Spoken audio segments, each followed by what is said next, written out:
Hello, students. I'm again back with part 2 of chapter number 1, A Period of Transition.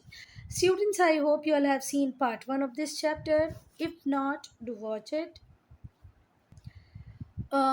Students, till here we have completed everything in part 1. We'll start part 2 with Science and Technology.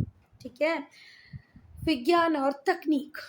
तो बहुत सारी discoveries बेटा इस particular time तक science और technology की field में हो चुकी थी। पहले हम बात करेंगे हमारे कोपरनिकस की। तो जो हमारे कोपरनिकस थे, इन्होंने बात तो कही बिल्कुल सही, पर वो बात पसंद नहीं आई रोमन कैथोलिक चर्च को। कोपरनिकस ने अपनी स्टडीज़ में बताया कि भाई अर्थ जो है वो रोटेट करती है ना, अपनी एक्सिस के ऊपर अर्थ रोटेट करती है। साथ ही साथ ये सन के चारों तरफ भी चक्कर लगाती है। ठीक हुई बात, अर्थ रोटेट करते हुए रिवॉल्व करती है अराउंड द सन। क्लियर हो गई बात। तो कोपरनिकस थे, उनकी बात थी बिल्कुल सही, पर इस बात से रोमन कैथोलिक चर्च बहुत ज़्यादा गुस्सा हुआ, क्योंकि ये उनके बिलीफ के अगेंस्ट में था। वो इसका उल्टा ही बोलते थे। तो कोपरनिकस थे एक एस्ट्रोनॉमर जिन्होंने प्रूव किया कि अर्थ रोटेट करती है अपनी एक्सिस पे, साथ ही साथ सन के अराउंड भी रिवॉल्व करती है। इस बात से रोमन कैथोलिक चर्च बहुत ऑफेंड हो गए, क्योंकि वो अब तक लोगों को क्या बताते आए थे कि जो अर्थ है वो यूनिवर्स के सेंटर में है, सारे प्लैनेट और सन अर्थ के आसपास रिवॉल्व करते हैं, अर्थ के चारों तरफ घूमते हैं।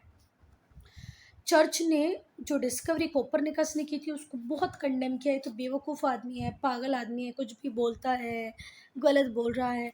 पर बेटा कोपरनिकस की थ्योरी को गैलीलियो गैलीली ने 1 सेंचुरी बाद टेलीस्कोप के इन्वेंशन होते ही साबित कर दिया कि जो हमारे कोपरनिकस है वो सही बोल रहे थे, चर्च गलत बोल रहे थे। क्योंकि टेलीस्कोप से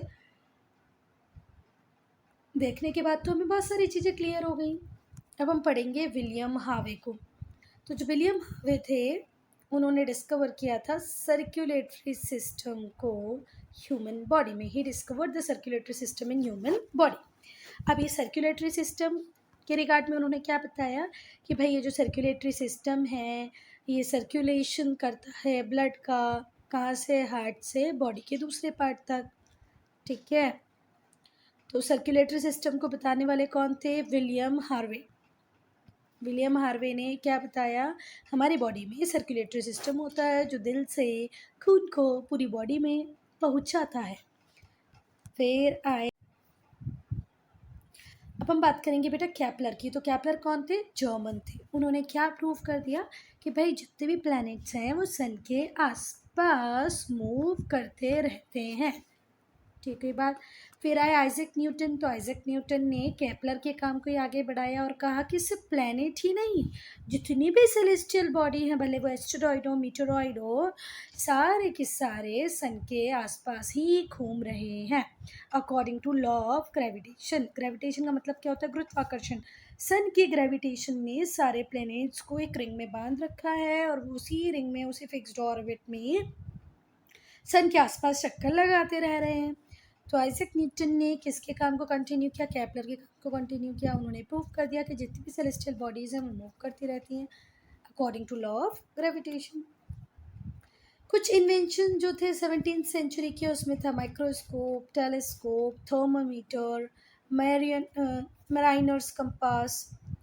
अब वॉयजेस ऑफ डिस्कवरी की हम बात करेंगे। तो अर्लियर शुरुआत में जो अरब ट्रेडर्स थे वो एक लिंक बनाते थे between east and Europe in the west. ठीक हुई बात।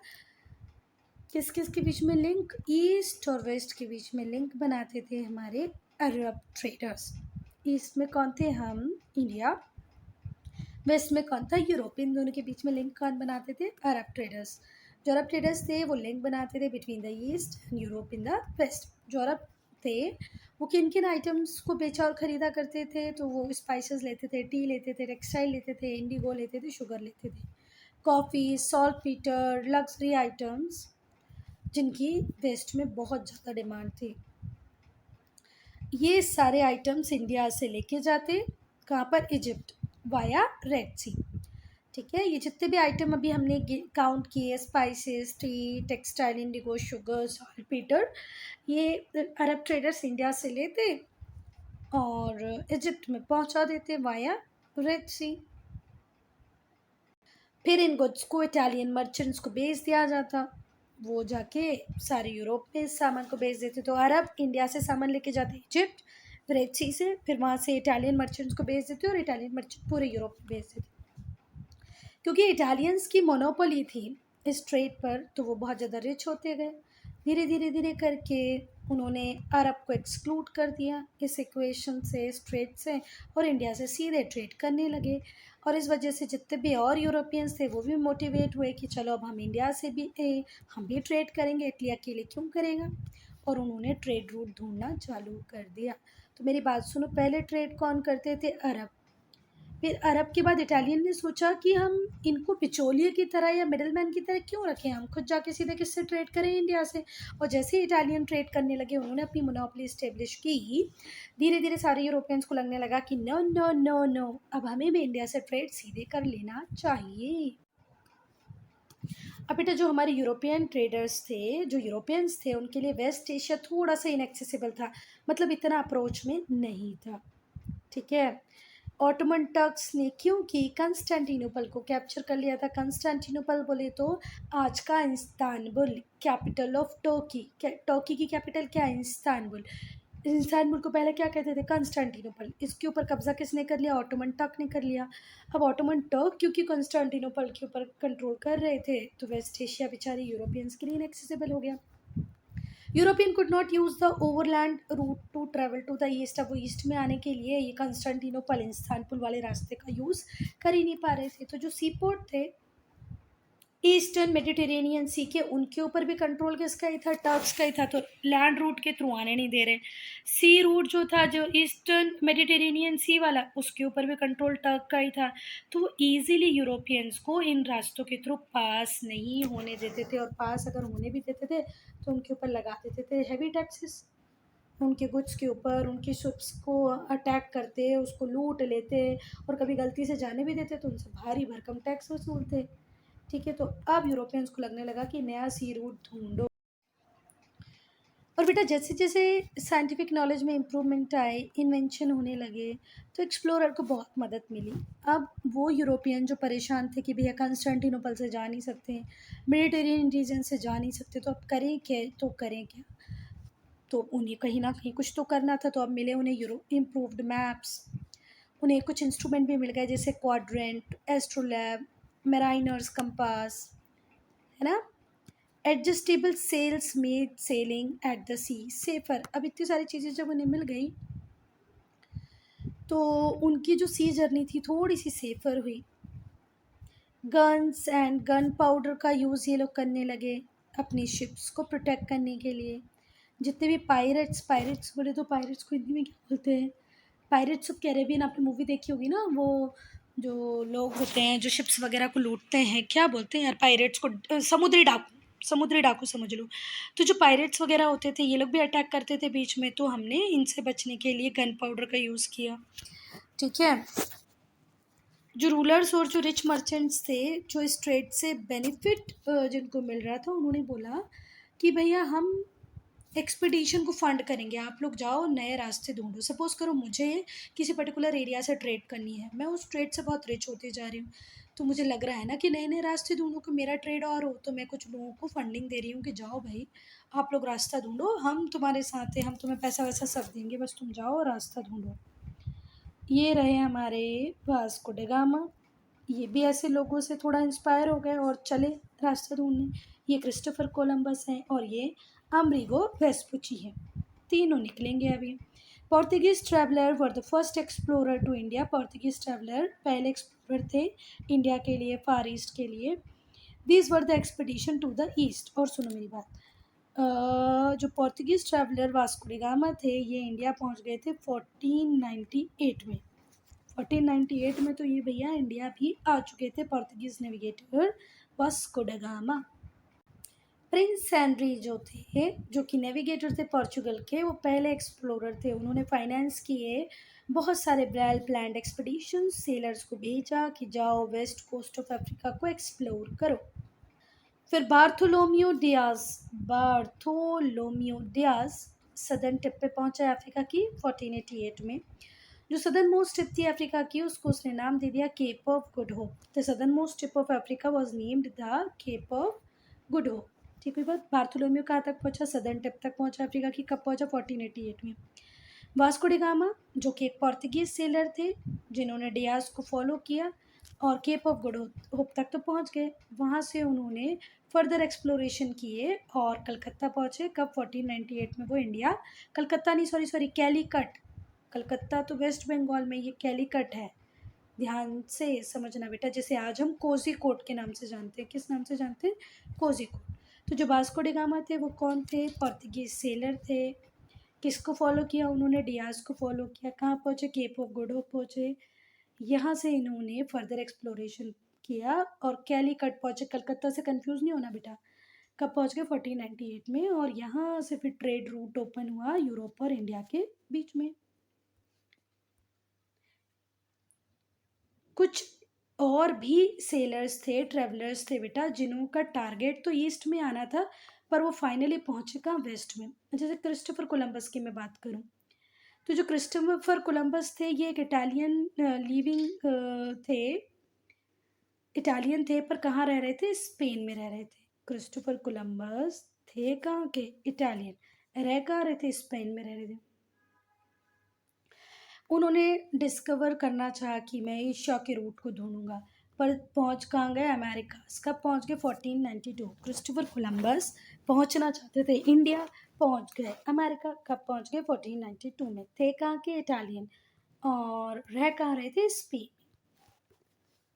क्रिस्टोफर कोलंबस कहाँ से थे? इटली से। पहुंचे कहाँ? मतलब पहुंचे कहाँ? अमेरिका। पहुंचना कहाँ चाहते थे? एशिया। और ये रह कहाँ रहे थे? स्पेन में। अमेरिको वेस्पूची भी कहाँ पहुंच गए बेटा? अमेरिका। अब बेटा एक पोर्तुगीज सेलर थे जिनका नाम था फर्डिनेंड मैगेलन। इन्होंने पूरी दुनिया का चक्कर लगा लिया। शुरुआत की थी इन्होंने 1590 में। एक फ्लीट थी, 5 फुली सप्लाइड शिप्स इनके साथ चल रही थी। मतलब अकेले एक शिप नहीं चल रही थी, पूरी फ्लीट चल रही थी।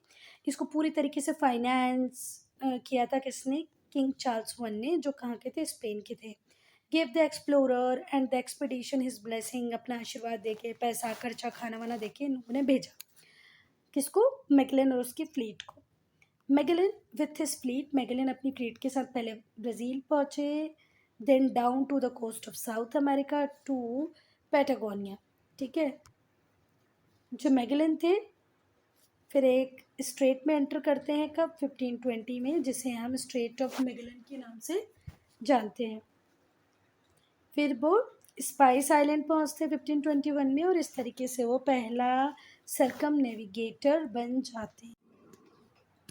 बेटा अब हम पढ़ेंगे रिफॉर्मेशन को। रिफॉर्मेशन का मतलब होता है कुछ चेंज करना, परिवर्तन करना, और वो चेंज कैसा वाला? बिल्कुल पॉजिटिव। ठीक है। मतलब जो कुछ बुराइयां हैं उन्हें ख़त्म करके अपने आप को बदलना, क्या होता है? रिफॉर्मेशन। तो रिफॉर्मेशन एक इम्पॉर्टेंट इवेंट था 16th सेंचुरी का। कहाँ का? यूरोप का। अब 16th सेंचुरी वो टाइम है जो 1501 से स्टार्ट होकर 1600 पे ख़त्म होगा, है ना। तो यूरोप में बेटा ये एक बहुत इम्पॉर्टेंट इवेंट के नाम से जाना जाता है। क्या? रिफॉर्मेशन। ये एक रिलीजियस मूवमेंट था, धार्मिक मूवमेंट था, है ना। मतलब धर्म में परिवर्तन की बात करता था। ये स्पिरिट ऑफ इंक्वायरी जो रेनाइसेंस या रेनेसॉ पीरियड के टाइम में आई, उसके रिस्पॉन्स में किया गया सुधार था। जैसे कि हमने पढ़ा कि भाई जो रोमन कैथोलिक चर्च थे, वो अपने आप के ऊपर अगर कोई क्वेश्चन हो जाए तो उसको बर्दाश्त नहीं कर पाते थे। वो नहीं चाहते थे कि लोग उनसे क्वेश्चन करें। जो रोमन कैथोलिक चर्च ने बोल दिया बस वही फाइनल है। और तो और रोमन कैथोलिक चर्च की ये प्रैक्टिस तो फिर भी ठीक है कि यार चलो इनको अपनी गलतियां बर्दाश्त नहीं हो रही, ये क्वेश्चन करना स्वीकार नहीं कर रहे हैं, इनको वो कोई क्वेश्चन करे वो स्वीकार नहीं कर रहे। पर बेटा इन्होंने कुछ ऐसी गलत गलत आदतें अपना ली थी, जैसे लेटर ऑफ इंडल्जेंस। कोई मर्डर भी करके आए तो उसको बोलते थे कि चर्च में इतना दान कर दो, हम तुमको एक लेटर दे देंगे और तुम बिल्कुल पाप से मुक्त हो जाओगे, सिन फ्री हो जाओगे। तो ये कुछ चीज़ें जो थी ये जिसकी वजह से ये दिन रातों रात बहुत ज़्यादा अमीर होते जा रहे थे।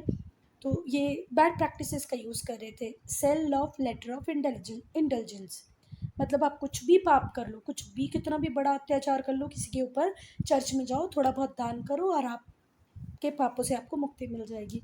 तो ये जो रोमन कैथोलिक चर्च थे इनकी जो उल्टी सीधी प्रैक्टिसेस थी, जैसे कि अभी हमने पढ़ा कि बेचारे कोपरनिकस को तो मरवा ही डाला इन लोगों ने, ये बोल बोल के कि नहीं तुम गलत हो, तुम गलत हो, तुम गलत हो।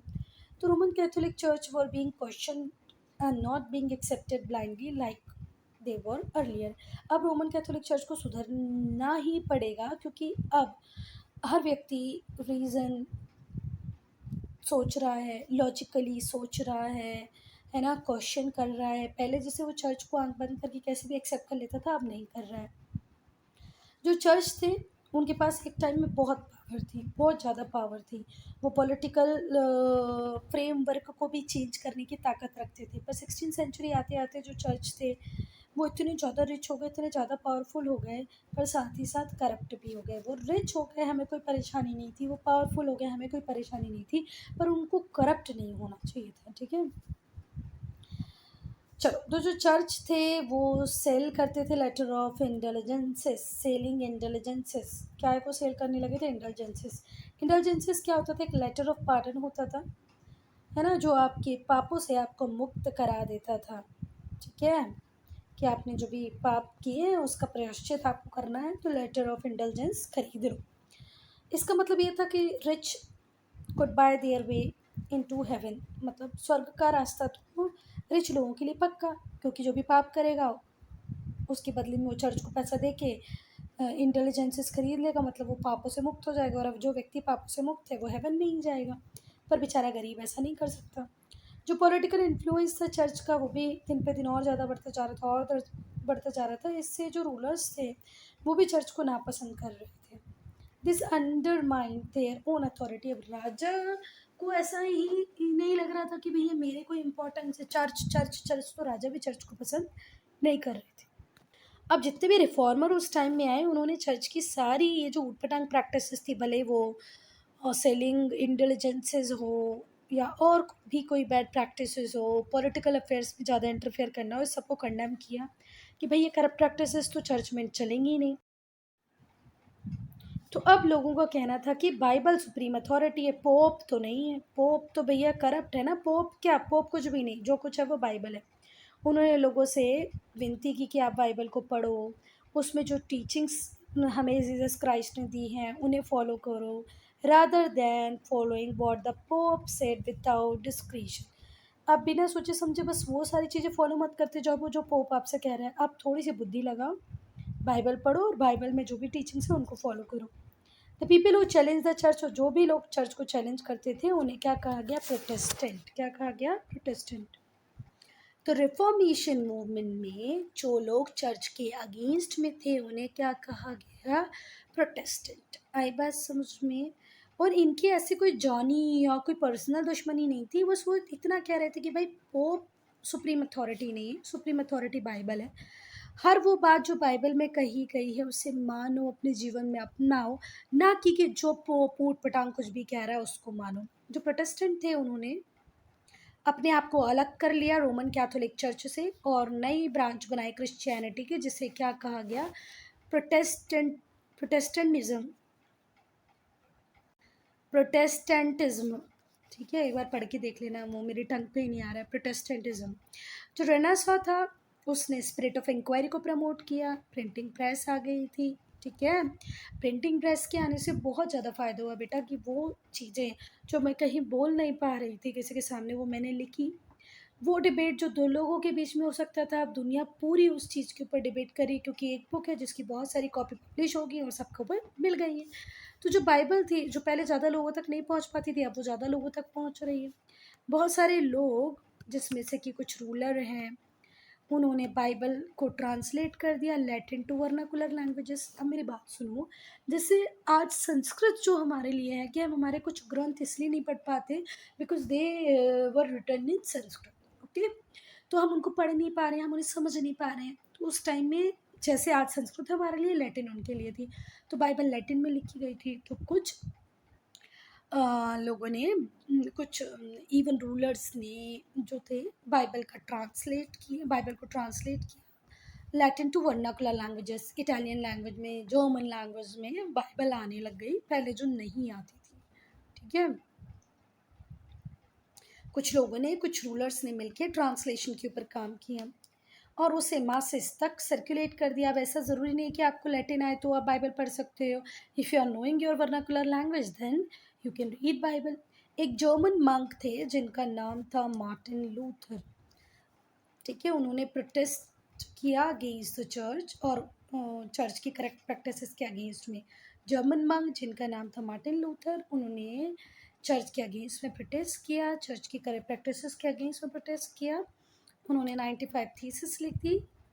ठीक है, और थीसिस लिखने के बाद विटनबर्ग जो चर्च था उसके डोर पर वो लगा के आ गए। देखो, एक चर्च था जिसका नाम था विटनबर्ग, उसका एक दरवाज़ा जो था, उस दरवाजे पे उन्होंने वो जो 95 थीसिस थी उसको नेल्ड कर दिया, वहाँ लगा के आ गए। अल्ड्रिच zwingli, जॉन कैल्विन ने पॉपुलराइज किया रिफॉर्मेशन को स्विट्ज़रलैंड में। अल्ड्रिच zwingli और जॉन कैल्विन कहाँ पर पॉपुलराइज कर पाए रिफॉर्मेशन को? स्विट्ज़रलैंड में। इंग्लैंड में जो रिफॉर्मेशन मूवमेंट था उसको हेनरी एट्थ ने लीड किया। प्रोटेस्टेंट रिफॉर्मेशन के रेस्पॉन्स में रोमन कैथोलिक चर्च ने एक मूवमेंट बिगिन किया जिसको बोलते हैं Catholic reformation with in a church, कि भाई अब हम भी अपने आप में कोई सुधार करेंगे। तो जो डिफरेंस था बिटवीन प्रोटेस्टेंट एंड कैथोलिक्स वो कंटिन्यू रहा 17th सेंचुरी तक। बहुत सारे जो यूरोपियंस थे जो इस डिस्प्यूट से थक गए थे भैया कि ना तो मैं प्रोटेस्टेंट बनना चाहता हूँ, ना मैं कैथोलिक बनना चाहता हूँ, मैं इस जंजाल में पढ़ना ही नहीं चाहता, उन्होंने यूरोप को छोड़ा और अमेरिका में जाकर बैठ गए to get some religious freedom, कि भैया मुझे जिसको मानना होगा मैं मानूंगा, नहीं मानना वो नहीं मानूंगा, मुझे चाहिए रिलीजियस फ्रीडम। उन्होंने छोड़ा यूरोप को और कहाँ जाके बैठ गए? अमेरिकास। फिर आया इंडस्ट्रियल रेवोल्यूशन। ट्रेड जैसे जैसे बढ़ेगा वैसे वैसे और ज़्यादा ट्रेड करने के लिए लोग आएंगे, और ज़्यादा पैसा आएगा, उस पैसे को फिर हम री इन्वेस्ट करेंगे मार्केट में, तो पैसा पैसा पैसा हो जाएगा। बढ़ता हुआ ट्रेड मतलब ज़्यादा से ज़्यादा गुड चाहिए, ज़्यादा से ज़्यादा गुड चाहिए कम से कम समय में, तो हमें क्या लगानी पड़ेगी? फैक्ट्रीज, इंडस्ट्रीज़, क्योंकि ह्यूमन की जो कैपेसिटी है वो लिमिटेड है, तो हमें अब किस पे ट्रांसफॉर्म करना पड़ेगा? अपने आप को मशीन्स पे। तो ग्रोइंग डिमांड जो थी ट्रेड की, लोगों की, उनको पूरा करने के लिए जो डोमेस्टिक सिस्टम था प्रोडक्शन का वो पूरा नहीं पड़ रहा था, वो प्रॉपर सप्लाई नहीं दे पा रहा था। तो जो डोमेस्टिक सिस्टम था प्रोडक्शन का, है ना, जिसमें जो आर्टिशंस थे वो रॉ मटेरियल कहीं से लेते थे, मर्चेंट से, फिर गुड्स बनाते थे, हाथों से बनाते थे, कई बार सिंपल टूल का यूज़ करते थे, फिर उस फिनिश गुड को मर्चेंट को सेल कर देते थे। एक टीडियस प्रोसेस था, लंबा प्रोसेस था। इससे रिक्वायरमेंट जो थी डिमांड की, जितनी हमें सप्लाई रिक्वायर्ड थी मार्केट में वो पूरी नहीं हो पा रही थी। तो यहाँ पर एक नया सिस्टम आएगा प्रोडक्शन का, उस सिस्टम को हम बोलेंगे फैक्ट्री सिस्टम ऑफ प्रोडक्शन। कब डेवलप हुआ? ये 18th सेंचुरी, मतलब 1701 से 1800 के बीच में डेवलप हुआ। इस फैक्ट्री सिस्टम में जो रिच मर्चेंट थे वो फैक्ट्री लगा देते थे, नई नई मशीनें वहाँ लगा देते थे, खुद ही रॉ मटेरियल ला के देते थे, खुद वहाँ वर्कर रख देते थे, और वर्कर्स का काम था कि वो गुड को प्रोड्यूस करें अगेंस्ट मनी, उनको पैसा मिलता था, सैलरी मिल जाती थी दिन भर काम करने का। और इसी सिस्टम को बोला हमने इंडस्ट्रियल रेवोल्यूशन। ये जब इंडस्ट्रियल रेवोल्यूशन आया बेटा, इस पर्टिकुलर टाइम में बहुत ज़्यादा तेज़ी से समाज, आर्थिक और टेक्नोलॉजिकल चेंजेस आए। आपका सोसाइटी भी चेंज हुई, इकोनॉमी चेंज हुई, सब कुछ चेंज हो गया। ब्रिटेन जो था वो लेट 18th सेंचुरी तक, अर्ली 19th सेंचुरी तक तो इतना चेंज हो गया था जितना किसी ने पहले सोचा भी नहीं था। ब्रिटेन में कब आया industrial revolution? Late 18th century और अर्ली 19th सेंचुरी। जो वर्ड रेवोल्यूशन है ये इंडिकेट करता है रेडिकल चेंज। हमेशा बेटा ये रेवोल्यूशन वर्ड जब भी आएगा इसका मतलब होगा radical change. Here the radical change was from domestic system production to the factory system of production. अब अगर इंडस्ट्रियल रेवोल्यूशन को हम इंडस्ट्रियल रेवोल्यूशन कह रहे हैं तो भैया उसमें रेवोल्यूशन क्यों जुड़ा? इंडस्ट्री बनाना कौन सा रेवोल्यूशन का काम था? पर उसमें जो रेडिकल चेंज था वो ये था कि हम हैंड मेड गुड या डोमेस्टिक सिस्टम ऑफ प्रोडक्शन से हम काय पे शिफ्ट कर गए? मशीन मेड गुड पे या फैक्ट्री सिस्टम ऑफ प्रोडक्शन। ठीक है बात। अब भाई इंग्लैंड में ही क्यों इंडस्ट्रियल रेवोल्यूशन आया, वर्ल्ड में कहीं और क्यों नहीं आया? इसके रीजंस सब हम पढ़ेंगे। क्योंकि इंडस्ट्रियल रेवोल्यूशन को जो दो चीज़ें बैडली रिक्वायर्ड थी, पहली कोल और दूसरी आयरन, ये दोनों ही इंग्लैंड में अवेलेबल थी। मतलब इंग्लैंड में नेचुरल रिसोर्सेज की सप्लाई बहुत ज़्यादा अच्छी थी। इंडस्ट्रियलाइजेशन वहाँ सक्सेसफुल हुआ क्योंकि यहाँ कोल आयरन दोनों चीज़ें थी। दूसरा, जैसे ही रेलवेज इंग्लैंड में बढ़ा तो ट्रांसपोर्टेशन ईजी हो गया, रॉ मटेरियल आप इजीली आओ, फिनिश गुड इजीली दे आओ।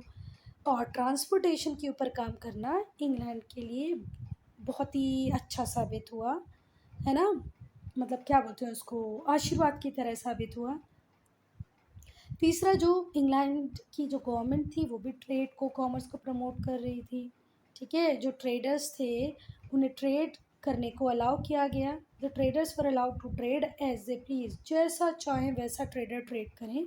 इंग्लैंड की गवर्नमेंट को तो उससे टैक्स मिल रहा था, तो वो इस बात से बहुत खुश थी। जो सर्फडम था वो इंग्लैंड में एबोलिश हो गया था 18th सेंचुरी में। अब वो लोग जो पहले दास थे वो क्या करेंगे? तो वो लोग आ गए रूरल एरियाज से सिटीज़ में और जॉब करने लग गए।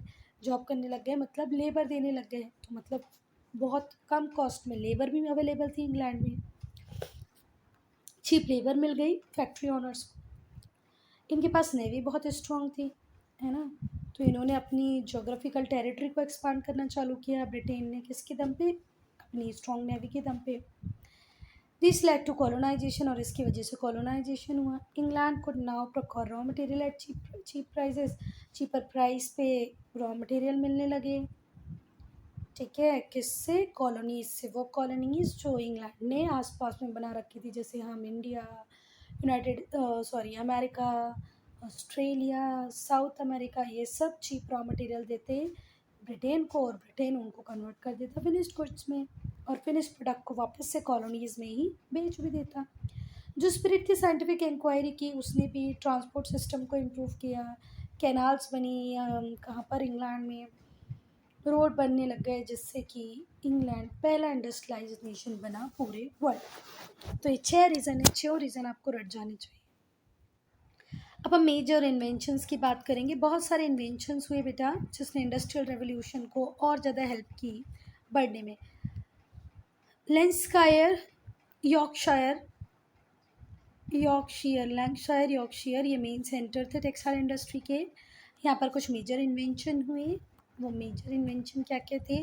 जैसे हमारे जेम्स हारग्रीव्स ने स्पिनिंग जेनी बनाई, रिचर्ड आर्कराइट ने वाटर फ्रेम बनाया, सैमुअल क्रॉम्पटन ने स्पिनिंग म्यूल बनाया, एडमंड कार्टराइट ने पावर लूम बना लिया, जॉन के ने फ्लाइंग शटल बनाया, एली वाइटनी ने कॉटन गिन बनाया, जो कॉटन सीड और कॉटन फाइबर को अलग करता था। स्टीम इंजन भी इम्प्रूव हो गए थे। Improvement of steam engine by James Watt ने स्टीम इंजन को और इम्प्रूव कर दिया। और अब वाटर को रिप्लेस कर दिया गया हॉर्स पावर से बहुत सारे इंडस्ट्रीज़ में। जॉर्ज स्टीफन्स ने स्टीम पावर्ड लोकोमोटिव बनाए, जिससे raw material easily one place to transport होने लग गया। एग्रीकल्चर सेक्टर में सीड ड्रिल आ गया था, हॉर्स हो आ गया था, ये भी इम्पॉर्टेंट इन्वेंशन थे। सीड ड्रिल वो बीज कितनी प्रॉपर डेप्थ पे जाना चाहिए, ये सीड ड्रिल से बीज बोते थे, शोइंग के काम आता था ये। कोल माइनिंग बहुत ज़्यादा रेवोल्यूनाइज्ड हो गई नई टेक्निक्स की वजह से। पहले वो कोल माइनिंग जो हमेशा मौत का कारण बनती थी, जहाँ पर लोग प्रॉपरली अच्छे से काम नहीं कर पाते थे, अब कोल माइनिंग की टेक्निक्स डेवलप हो गई, इजीली कोल माइनिंग होने लगी। धीरे धीरे जितनी भी मेजर इंडस्ट्रीज़ थी उन पे इंडस्ट्रियल रेवोल्यूशन का इम्पैक्ट आया, और धीरे धीरे करके सारी industries handmade to machine made पे शिफ्ट कर गई। जो इंडस्ट्रियल रेवोल्यूशन था वो इंग्लैंड से यूरोप के डिफरेंट पार्ट तक फैला, यूनाइटेड स्टेट्स भी गया, जापान गया और दूसरी कंट्रीज़ में भी गया। Student, I'm ending this video here. Only if you have any doubt, any problem, to write in comment section. Impact को पढ़ेंगे हम part 3 में।